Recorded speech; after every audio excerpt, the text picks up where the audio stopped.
भूषण महाराज गरुड़ जी के संवाद को पूरी राम कथा सुन के गरुड़ जी महाराज का संदेश चला गया और थैंकफुल टू जो है भूषण जी महाराज हुए। उन्होंने बड़े अच्छे शब्दों में गरुड़ जी महाराज की भूषण जी महाराज की वंदना तपस्या करी और उनको बहुत मान दिया। और फिर ये मन में पछतावा करा कि देखो मैंने जो है राम जी महाराज को प्रॉपर राम जी नहीं समझा। तब गरुड़ जी महाराज ने उनकी शंका का समाधान किया और समाधान करके दो बातें मूल मतलब में कही गई कि भगवान का चरित्र और भगवान की लीला, ये दो अलग अलग आइटम होते हैं। जब हम चरित्र और लीला को मिला के देखने लगेंगे बस उसी वक्त चित्त में मोह हो जाता है कि भगवान का चरित्र तो ये है कि अतुलित बल है, इतना बल है कि जिस बल का कोई दूसरा सानी नहीं है। और यहाँ मेघनाथ ने जो नागपाश में बांध दिया, तो ये भगवान की लीला है।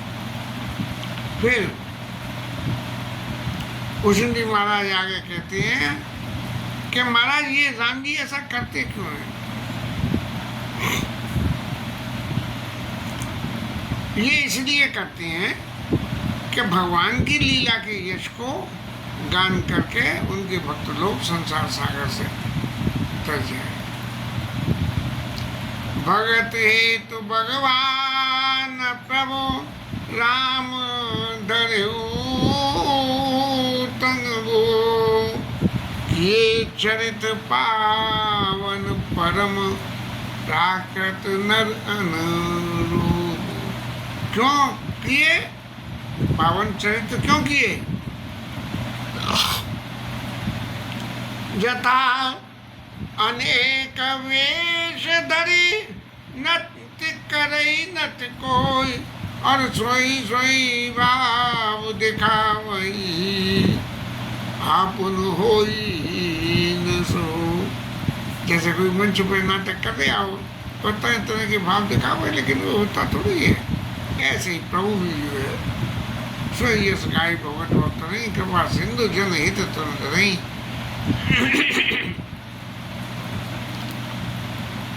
भूषण जी महाराज ने आगे एक्सप्लेनेशन फिर दिया। अच्छा रघुपति लीला उरगारी, जनु जग विमोहन जन सुखता। भगवान की लीला ऐसी है और इस लीला से होता क्या कि ये लीला जो है धनुज विमोहनी, जो राक्षसी वृत्तियां हैं वो तो मोहित हो जाती हैं और जो भगवान के भक्त हैं उनको सुखकारी हो जाता है। और सुखकारी कैसे होता है? एक कल्पना में थोड़ा विचार करें।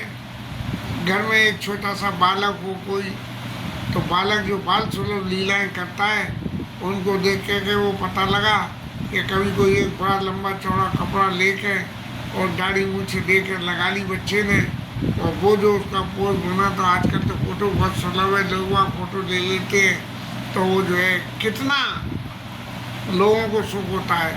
तो ऐसे ही भगवान के जो भक्त हैं, जब भगवान तरह तरह की लीला करते हैं तो धनुष विमोहनी जन सुखकारी, भगवान के भक्तों को अत्यंत सुख होता है।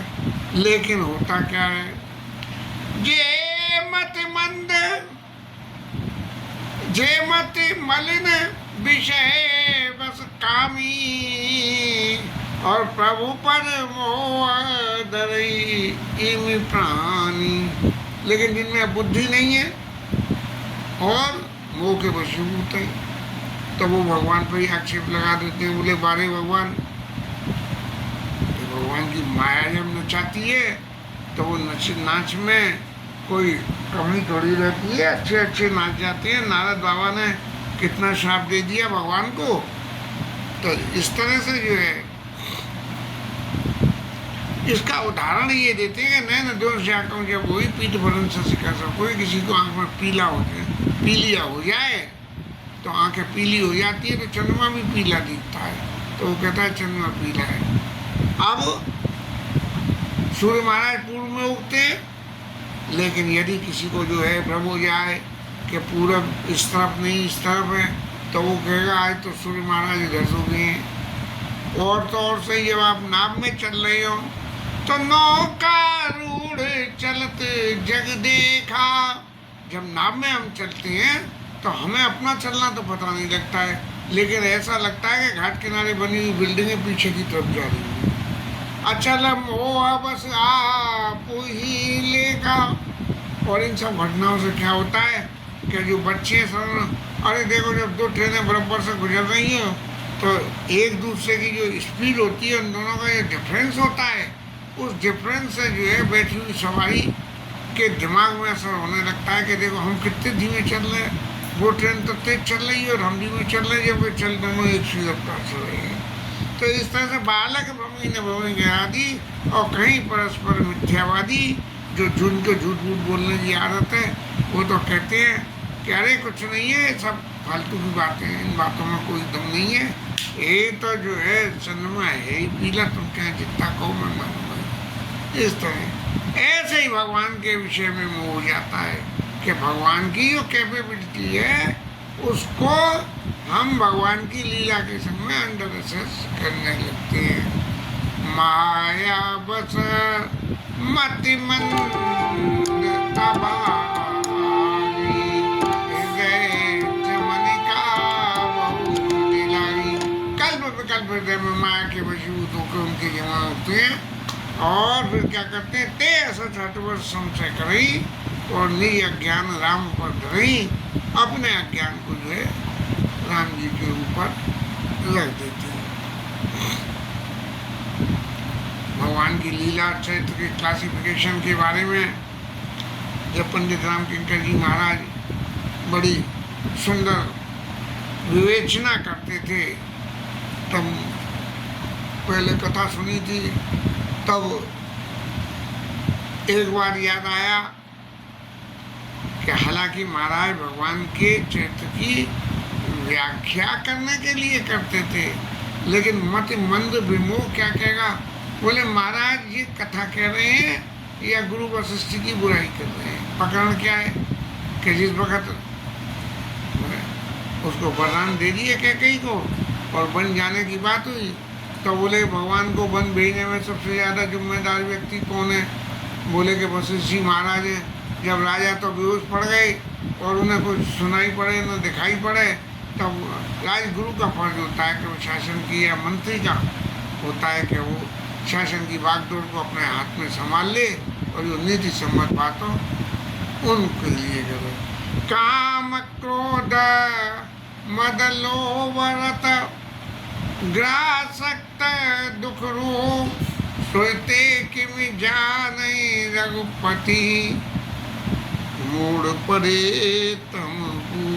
अब संसारी व्यक्ति तो काम क्रोध लोभ मद मोह मत्सर इनसे ग्रस्त ही रहता है, तो वो भगवान को जब तक इन चीज़ों को छोड़ेगा नहीं, तब तक ये भगवान के स्वरूप को जान नहीं पाता है। जान क्या नहीं पाता है, वही कोई कह दे कि भाई मैं इनको छोड़ दूँ, तो इन सबको छोड़ना कोई इतना आसान थोड़ी होता है कि इस तरह से कि मैंने काम छोड़ दिया। नारद बाबा ने काम को जीत लिया और शंकर जी के पास जो है जाके कहने लगे कि जितना काम आई बीती मन माई, कि महाराज मैंने तो जो है काम को जीत लिया, आपने तो जला के भस्म कर दिया था, और फिर नारद मोह की लीला हो गई। तो इसलिए ये जो सभी बातें हैं, ये संसार की माया में, जो माया से जब भ्रमित हो गया तब ये सब खेल होता है।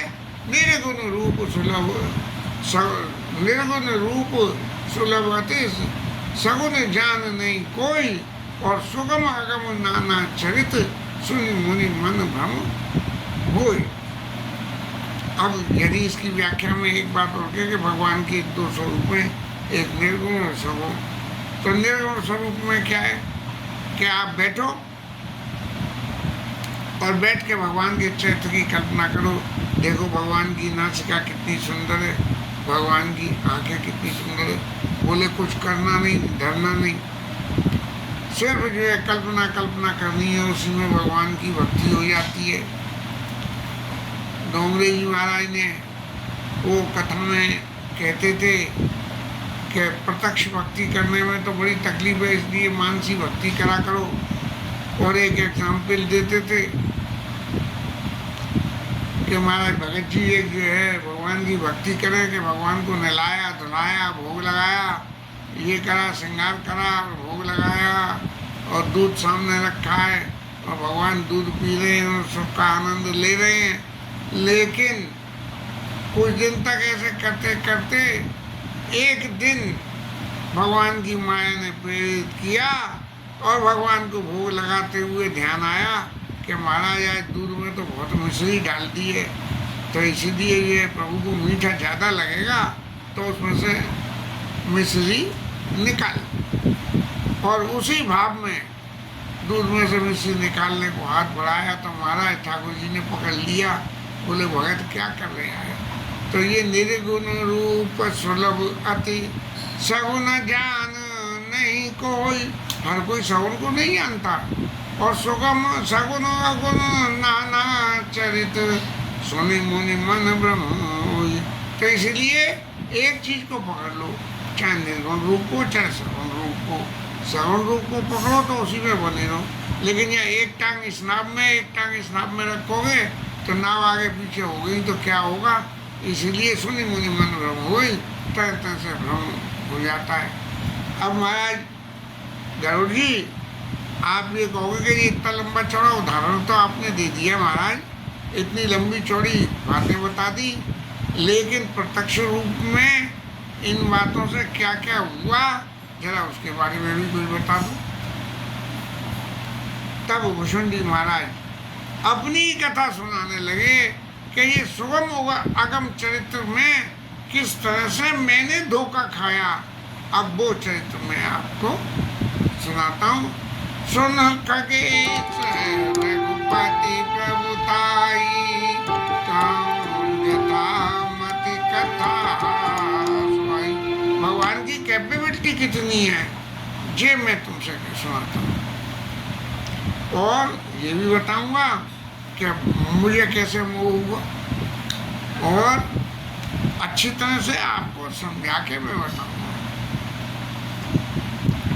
अब प्रश्न ये खड़ा हो रहा है कि हर किसी के सामने यदि ये कथा कह दी जाएगी तो बोले महाराज सब मनमाने गप्पे। वो एक सज्जन कहते हैं यादव जी महाराज के तुलसीदास ने तो सब गप्पे लिखी है, कुछ नहीं था, सब फालतू की बातें, ऐसी बात कहती है। तो ये जो है कि जय विधि मोह भयो प्रभु मोही सो सब कथा सुनाओ तोई। क्यों? राम कृपा माजन तुम ताता हरि गुण प्रीति मोहि सुख दाता। आपके ऊपर राम जी की कृपा है, आपने उनका बंधन काटा, मोह हुआ, वो के राम जी की कथा सुनी और वो मिट गया। अब जब वो मिट गया तो फिर तो कोई बचा नहीं, इसलिए भगवान की लीला की कथा मैं आपको सुनाता हूँ। और इसलिए कि भगवान की दया है तो इसलिए मैं तुम्हें कोई भी बात अपनी जो मेरी कमजोरी की होगी ताते नहीं कछु तुम ही दुराओ। और परम रहस्य मनोहर गावो। भगवान की कितने पावरफुल हैं, जिन बातों को कोई विश्वास नहीं कर सकता है, लेकिन भगवान के ऊपर आपकी प्रीति है इसीलिए मैं आपको सब सुनाऊंगा। अब कथा सुनाने से पहले सबसे पहले महाराज आप ये समझो कि भगवान का स्वभाव क्या है। जब स्वभाव समझ लोगे तब भगवान के प्रभाव को भी समझ पाओगे। यदि भगवान का प्रभाव पहले समझ लिया तो स्वभाव समझने में बहुत टाइम लगेगा। प्रभाव लौकिक जगत में सामने ही दिखता है, भाई आदमी बहुत पैसे वाला है तो घर मकान ये वो सभी लग्जरी देख के पता लग जाती है। और प्रभाव क्या देखना है, बोले पैसा कैसे स्वभाव देखना है, बोले स्वभाव क्या, बोले पैसा कैसे कमाता है, बोले 2 नंबर का काम करता है। तो राम जी का स्वभाव क्या है और राम जी का प्रभाव क्या है, इन दोनों क्लासिफिकेशनों को मैं आपको सुनाऊंगा। लेकिन सबसे पहले यदि राम जी का स्वभाव समझ लिया तो प्रभाव समझ के कोई भी आपको भ्रम पैदा नहीं होगा। तो सुनो राम कर सहज स्वभाव, जनाभिमान न राखै काऊ।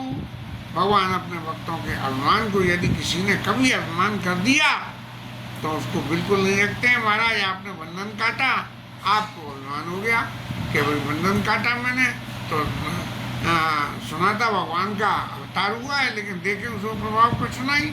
तो इसलिए जन अभिमान न राखै काऊ, ताते करई कृपा निधि दूरी, और सेवक पर ममता बुरी। अपने सेवक के ऊपर इतनी ममता करते हैं, इतनी कृपा करते हैं कि उसके चित्त में अभिमान न आवे।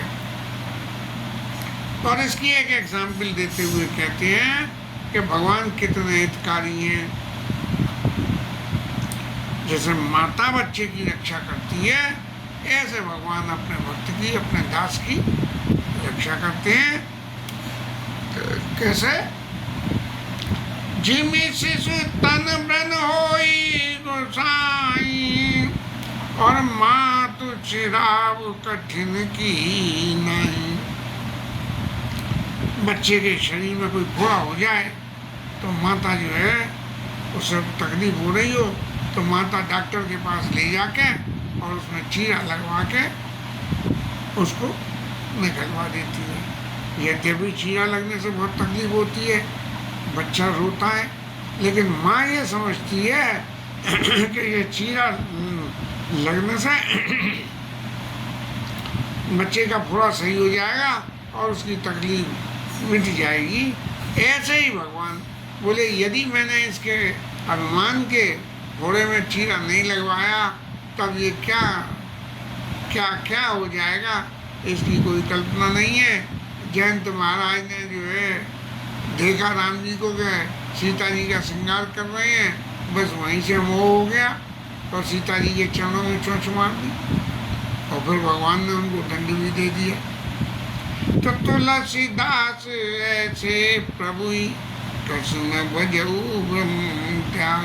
गोस्वामी महाराज अब बीच में आ गए, बोले महाराज जब इतने कृपालु भगवान भुसुंडी महाराज बता रहे हैं तो जीवन में स्वीकार करूं कि भगवान अत्यंत दयालु हैं और उनका हर वक्त जो है सारे भ्रमों को छोड़ के कोई भगवान की कैपेबिलिटी के ऊपर में भ्रम मत करो और उनका भजन करो। राम कृपा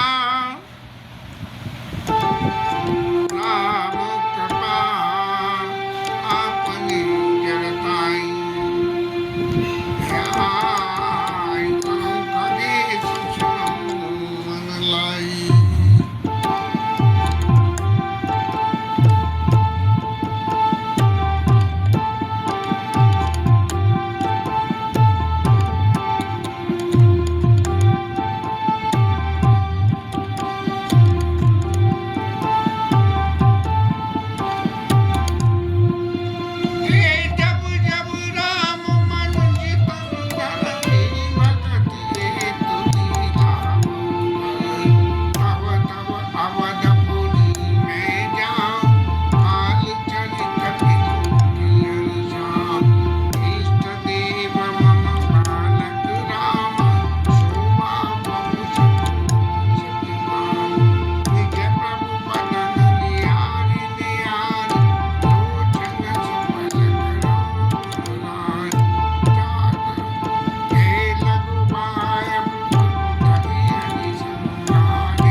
भुजंगी महाराज कह रहे हैं कि राम कृपा आपनी जड़ताई और काऊ खगे से सुनो मन लाई, कि मैं कितना मूर्ख था,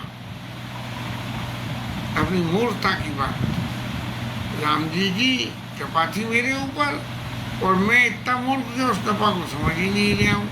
वो मैं अब आपके सामने कहता हूँ। घटना क्या है? घटना ये है कि राम जी महाराज जो है मनुष्य रूप धर के मनुष्य तो धरई और भक्त हेतु लीला बहु करई, बहुत सारी लीलाएं करते हैं। और तब क्योंकि मैं सतत राम जी का भजन करने वाला था, तब अवधपुरी में जाऊं और बाल चरित्र बिलो के हर्षाऊं। जब भगवान का जन्म हो अवधपुरी में तब मैं जाऊं और भगवान के चरित्रों को देख के बड़ा खुश हूँ। क्यों? कि मेरे आराध्य इष्ट देव मम बालक रामा, मेरे इष्ट देव भगवान का बाल स्वरूप है और शोभा वपुष कोटि सत्कामा, उनकी शोभा करोड़ों कामदेवों के समान है। ये अपना जो फीलिंग थी वो भूषण जी महाराज ने नगर जी के सामने रखी और ये कहा कि मैं इसीलिए जाता था कि नी प्रभु बदन निहारी निहारी लोचन सुफल करो मनगारी। मैं भगवान के जो है उसके स्वरूप के दर्शन करके, क्योंकि मैं जो है सगुण स्वरूप का साधन करने वाला, तो भगवान के उस स्वरूप को इतनी भगवान की कथा कहते कहते मेरे भगवान चित्त में भगवान के प्रति जो आस्था जग गई, भगवान के प्रति जो विश्वास जग गया, तब मैं जो है भगवान के उस स्वरूप के दर्शन कर करके अपने नेत्रों को सफल कर लेता। और कौआ शरीर मेरा तो लघु उपाय सुबह धरी हरि संगा। अब वैसे तो राजमहल में जाने की हर किसी को आज्ञा नहीं है, वो जा नहीं सकता है, लेकिन मैं फिर भी छोटे से कौए का स्वरूप रख के और देख रहा हूँ बाल चरित गौरंगा, किसी भी भगवान जिस आंगन में बाल चरित कर रहे हो, आंगन की अटारी पे किसी पे कहीं बैठ जाऊं और भगवान के जो है मैं दर्शन करूं। ये दर्शन करूं तो करूं, भगवान जहाँ जहाँ बचपन में चल के जाए, चाहे घुटन जाए चाहे पैरों से जाए चल कर, तो मैं उनके पीछे पीछे उड़ता हुआ डोलूं। और भगवान जब कोई प्रसाद पावे तो झूठन पड़ाई अजीर में सोई उठाई। तो हाँ, भगवान के मुंह में से बच्चे खाते हैं तो कुछ न कुछ गिरता ही है, और जब गिरता है तो भगवान जैसे ही वहाँ से हटे तो झूठन पड़ाई अजीर में सोई उठाए। ऐसे में खाता हुआ भगवान के चरित्र को, भगवान की शोभा को देख के, और मैं अयोध्या में 5 साल तक रहता, क्योंकि 5 साल के बालक की जो बाल लीलाएँ होती हैं वो अत्यंत मनोहर रमणीक होती हैं। हमें याद आती है कि गुड़िया की पहली बिटिया जब छोटी थी, तो जब भी गुड़िया से बात होती थी तो भाई भानु का एडवेंचर बताओ, उन्होंने क्या करा क्या नहीं करा, तो वीडियो भेज दी थी, क्योंकि उस वक्त वीडियो रिकॉर्डिंग बड़ी सुलभ थी। तो जो एक प्राकृतिक बालक के स्वरूप की लीला को देख के और जो चित्त में सुख होता है, यदि उसकी कल्पना राम जी के कंपैरिजन में करें तो राम जी के स्वरूप को देख के कितना चित्त में सुख होगा। और उसी लीला के सुख को देखते हुए एकदम भूषण जी महाराज के शरीर में पलकायमान हो गया, उनके नेत्रों से आंसू आ गए। आगे की लीला की कथा फिर लेंगे, क्योंकि कथा लंबी हो जाएगी। आज वैसे फिर बैटरी डाउन हो गई, आधे घंटे सो गए, बैटरी चार्ज हो गई, अब आराम से कथा हो गई नहीं, कथा भी भारी पड़ने लगी।